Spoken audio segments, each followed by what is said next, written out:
पापा, नया घर बिल्कुल तैयार हो चुका है। सोच रहा हूँ कि वहाँ दीपावली पर शिफ्ट कर लूँ।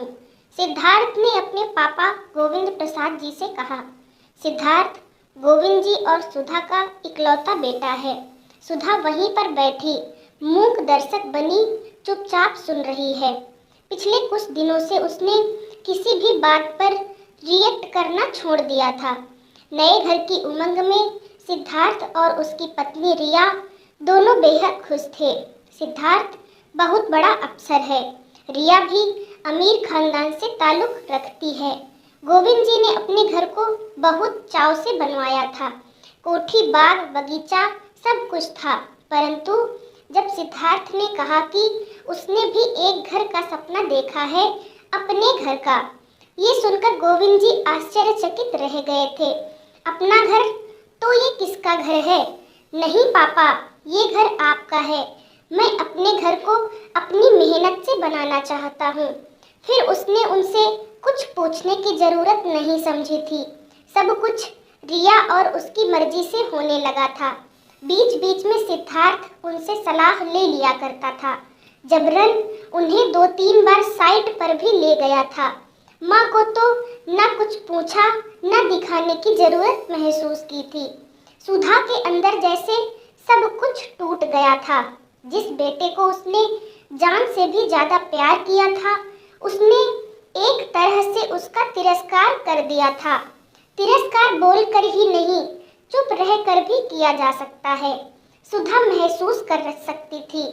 रिया ने बहू के रूप में कभी उन्हें कोई तकलीफ नहीं दी थी। अमीर घर की बेटी होने के बावजूद उसका व्यवहार बेहद संस्कारी और संयमित था। 5 साल का गोलू और रिया घर की रौनक थे।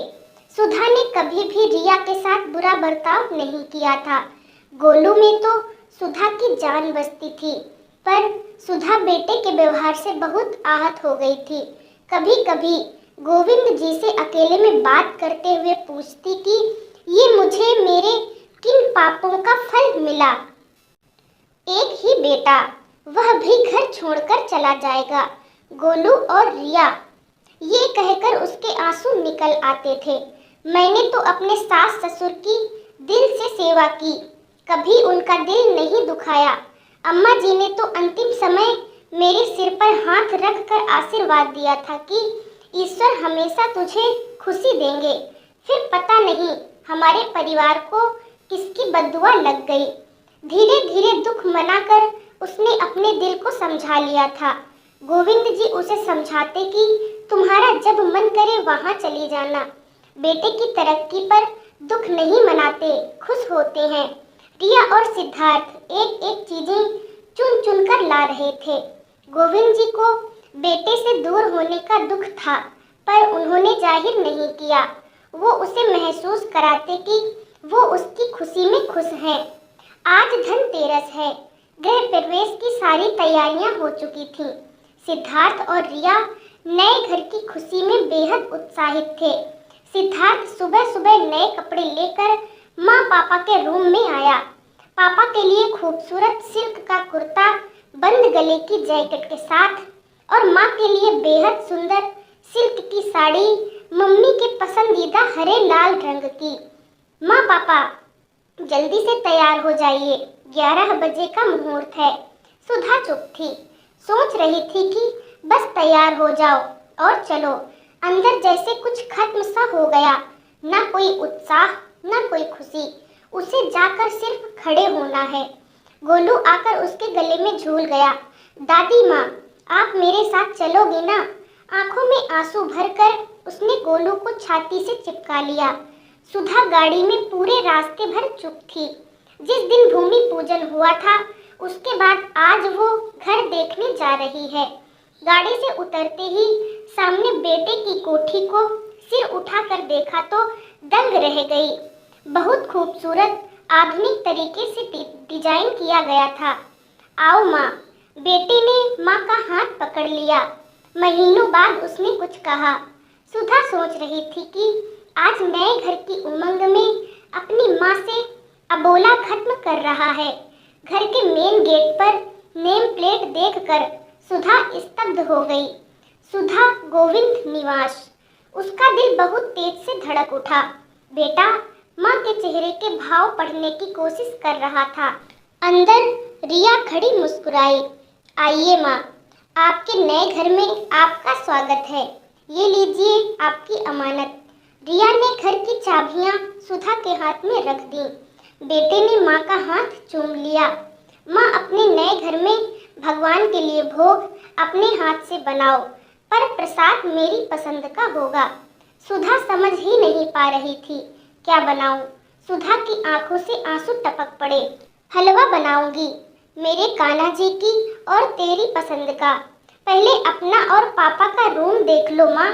सुधा को लगभग खींचते हुए रूम ले गया। सुधा देख रही थी कि उस रूम में सब कुछ उसकी पसंद का है। पापा के लिए रॉकिंग चेयर, उसके लिए सामने से खुलने वाली खिड़की, सुबह सुबह सूर्य की पहली किरण के दर्शन, सूर्य भगवान को नमन करना, ये उसका सपना था जिसे वह कभी सिद्धार्थ से कहा करती थी। बाहर तुलसी जी का चौरा जैसा वो हमेशा चाहती थी। अरे, ये तो उसका लगाया हुआ मनी प्लांट है। इसके लिए वह कितना परेशान हुई थी।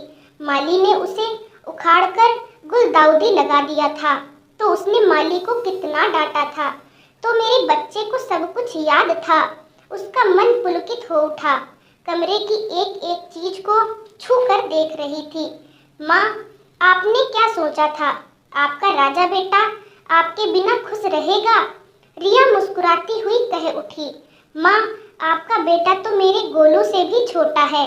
माँ, सिद्धार्थ ने सुधा को बाहों में समेट लिया। आपके संस्कार इतने कमजोर नहीं हैं। आपने क्या सोचा कि आपका बेटा आपको और पापा को यूं ही अकेला छोड़ देगा? नहीं माँ, वो घर मेरा है जो पापा ने मुझे दिया, और ये घर आप दोनों का है जो मैंने आपको दिया है। गोविंद जी आश्चर्यचकित थे। पर बेटा, परिवार तो दो हिस्सों में बट जाएगा ना? कैसे बटेगा पापा? ये घर मेरे ऑफिस के पास है, इसलिए वर्किंग डे पर यहाँ रहेंगे और वीकेंड पर वहाँ। मैं दादी माँ के पास ही सोऊंगा। ऐसा कहकर गोलू दादी के आंचल में छिप गया। सुधा आंखों में खुशी के आंसू लिए अम्मा जी का हाथ अपने सिर पर महसूस कर रही थी।